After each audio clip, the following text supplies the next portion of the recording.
Hi అండి, మీ లక్ష్మణ్. ఈరోజు Sunday, నిన్న శనివారం క్రిస్మస్ పండుగ చాలా బాగా జరిగింది. ఈరోజు సండే ఇంటి దగ్గర ఉన్నాం, కానీ ఇప్పుడు వర్షాలు చాలా ఎక్కువగా పడతాం. వర్షం చూడడానికి చాలా అందంగా ఆహ్లాదకరంగా ఉంటుంది, కానీ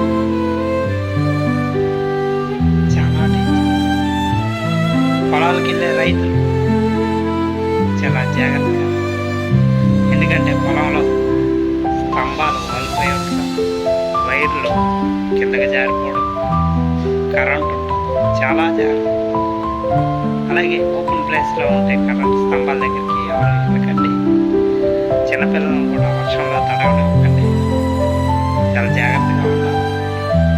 అలాగే వాహనదారు రోడ్లు గుంతలు పడటం, వర్షం నీరు అలాగా రోడ్డు మీద గుంతలు పడటం చాలా డేంజర్గా అనిపిస్తుంది. ఎందుకంటే టైర్స్ స్లిప్ అవ్వడం, మినిమం స్పీడ్లో 30, 40, 50 మినిమం స్పీడ్లో వెళ్ళాలి. మరి ఎక్కువ స్పీడ్ వెళ్ళే కూడా టైర్ స్లిప్ అవ్వడం, బైక్ వెనక నుంచి వచ్చే వాహనం స్పీడ్గా రావడం, ఇలాంటివన్నీ చాలా జరుగుతుంది. చాలా జాగ్రత్తగా ఉంటుంది. వర్షాకాలం చక్కగా ఉంటుంది, ఆహ్లాదకరంగా ఉంటుంది. కరెంట్ వ్యవహారం కూడా చాలా ఇది, మనం చాలా జాగ్రత్తగా మనస్ఫూర్తిగా కోరుకుంటాము. ఈ సండే అందరం